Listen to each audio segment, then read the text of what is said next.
del Sí, programa. gracias. En Gracias. esta edición de Efecto Violeta tenemos la colaboración del consejero Enrique Andrade. Él está por unos días aquí en la ciudad de Chicago. Buenas tardes, consejero Enrique Andrade, ¿cómo está? Hola, Sandy, muy buenas tardes. Bien, acá en la ciudad de Chicago, pues con muy buen clima y con mucho gusto de estar acá con ustedes. ¿Cómo lo tratan los paisanos? Bien, muy bien. Ayer estuve en Fiesta del Sol, ahí conviviendo con la comunidad, principalmente paisanos de Michoacán, de Jalisco, y bueno, me dio mucho gusto que estén interesados en la información que les estamos dando, que es justamente que puedan sacar su credencial mexicana, la credencial de elector de México acá en Estados Unidos, en el Consulado de México en Chicago, y que luego esa credencial la utilicen para votar en las elecciones en 2021. ¿A qué se debe específicamente su visita, consejero? Mira, básicamente la idea es que nosotros estamos impulsando dos cambios importantes para el voto de los mexicanos en el extranjero. Uno es que tendremos ya un sistema de votación electrónica para las próximas elecciones de 2021. Tenemos elecciones en varios estados de la República para gobernador, y entonces que el modelo de votación sea un modelo de votación electrónico. Lo queremos informarle a la comunidad y ver, bueno, cuáles son sus reacciones, si hay confianza, si hay interés en tener este modelo, si participarían más teniendo este mecanismo de votación. Y la otra es también decir que queremos impulsar tener acciones afirmativas, esto es que puedan tener una representación migrante en el próximo Congreso Federal que se elegirá en 2021. Básicamente a eso venimos, a informarle esto a la comunidad, a los líderes comunitarios y bueno, estar de acuerdo también con el Consulado de México acá en Chicago. Pues las dos noticias las consideramos bastante importantes y relevantes porque desde la comunidad de Chicago y pasadas las elecciones nosotros pedíamos precisamente que hubiera un voto electrónico. Entonces, les damos a ustedes un agradecimiento porque eso se está ya llevando a cabo.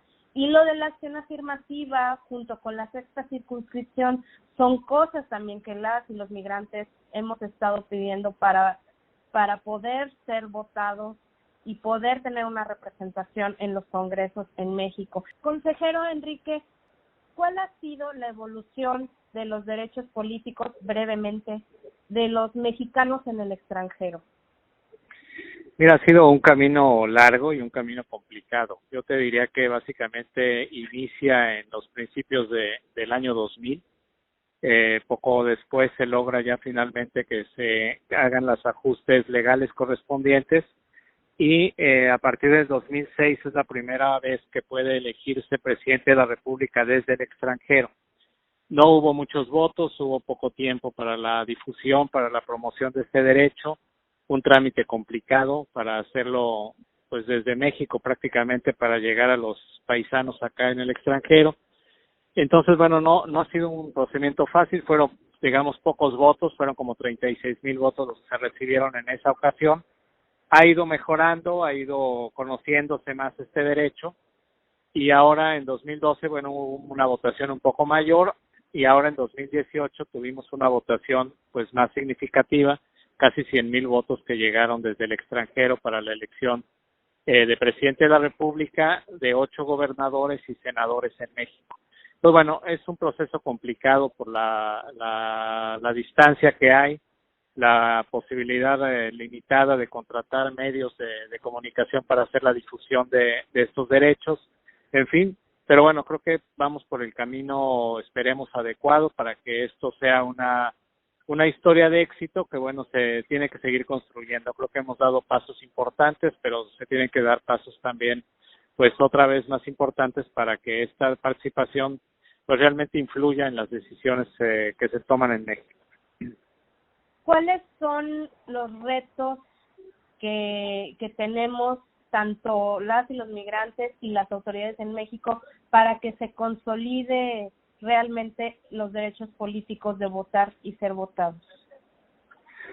Mira, yo creo que el principal reto es que existe el interés de la comunidad. Nosotros entendemos que la comunidad migrante desde luego no es igual, es una comunidad pues muy diversa pero no tienen la costumbre, desde nuestro punto de vista, de participar políticamente. No tuvieron la oportunidad a lo mejor de hacerlo cuando estuvieron en México, no han tenido la oportunidad a lo mejor de hacerlo acá en Estados Unidos, entonces no es algo con lo que estén muy familiarizados, digamos.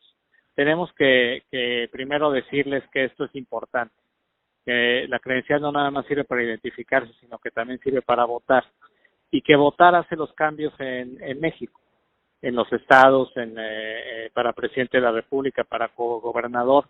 Entonces, que ellos siguen siendo parte importante de México, no solamente por las remesas que mandan a sus familias, etcétera, sino que siguen siendo parte importante de toda la sociedad mexicana, que bueno, pues está en los dos países y así hay que entenderlo, no es una sociedad que nada más esté en México, sino que también tenemos acá en Estados Unidos. Entonces, esto creo que es el principal reto, que estén conscientes de la importancia que se tiene, que se tramite la credencial de elector. Esta es una credencial que se puede tramitar en los consulados de México, en el Consulado de México en Chicago, es gratuita, se necesitan solamente requisitos como para sacar la matrícula consular, y bueno, tener esta credencial, tú sabes que en México es nuestra identidad nacional, esta credencial del INE, pero lo más importante es que también sirve para votar. Ya una vez que la tengan, nosotros les vamos a hacer más fácil el procedimiento para que puedan votar en las próximas elecciones. Se ha mejorado muchísimo el servicio desde el consulado y también pues la representación, como lo comentaba, consejero, para nosotros es muy importante. Decimos nosotros, se toman las decisiones en México sobre los migrantes sin los migrantes, ¿no? O Claro. sea, hablan por nosotros, pensando cosas, asumiendo cosas, pero en realidad pues los que estamos viviendo acá, la discriminación, el racismo, la falta de oportunidades, el empleo, pues somos nosotros, y quién mejor que nosotros para poder exigir nuestros derechos. Consejero, ¿en qué va el asunto de el diputado migrante en el Distrito Federal? Porque entiendo que en la Constitución que se hizo ya venía ahí la figura de diputado migrante, pero al parecer una diputada había pedido que se derogara para que se hiciera de una mejor manera ese trámite. ¿Nos puede comentar en qué va? Sí, Sandy. Mira, en principio existe la figura todavía, es una figura que no se ha derogado, que no se ha cambiado, y ahorita el Instituto Electoral de la Ciudad de México está trabajando en cómo se va a elegir este diputado, es decir, cuál va a ser el procedimiento para elegirlo. Pero lo que se dice que es que se tiene que elegir desde el extranjero. Esto es importante porque no es un diputado plurinominal, va a ser un diputado por mayoría. Esto significa que va a ser electo directamente por los ciudadanos de acá que viven en el extranjero, y bueno, pues esperemos que sea una buena experiencia y que ya se tenga este diputado migrante en la Ciudad de México. Y nosotros, por otro lado, lo que te decía de las acciones afirmativas es pedirle a los partidos políticos que en las listas de diputados plurinominales, esto es los que tienen que presentar los partidos políticos para el Congreso, estén ciudadanos migrantes. Esto va a ser muy importante, que, como dices, lleven la voz de los migrantes a la Cámara de Diputados y participen en las decisiones que se estén tomando en México. A veces pensamos que no se conoce mucho incluso de los migrantes, cómo viven, qué problemas tienen, qué necesitan de México, y esta es precisamente la voz que falta en la Cámara de Diputados, que hay que cambiar en las leyes para que ellos estén pues un poco mejor, para que estén mejor sus familias. Por eso es que pensamos que estas voces son muy importantes. Consejero Enrique, ¿tendrá importancia el estatus legal que tengan las y los contendientes, las y los postulados para querer ser diputados migrantes? ¿El estatus migratorio? No, son los mismos requisitos que se tienen para ser diputado en México, por ejemplo, y lo único es que es mexicano, o sea, necesita ser mexicano, tener una determinada edad y pues ser postulado ya por un partido político, así es que no, ninguna limitación respecto al estatus migratorio en Estados Unidos. Pero tendrían que viajar a México, ¿cierto? Entonces tendrían que salir de... Eso es probable, así es correcto. Consejero, por último le preguntaría, el papel de la mujer migrante es fundamental para entender la historia de la sociedad mexicana en Estados Unidos.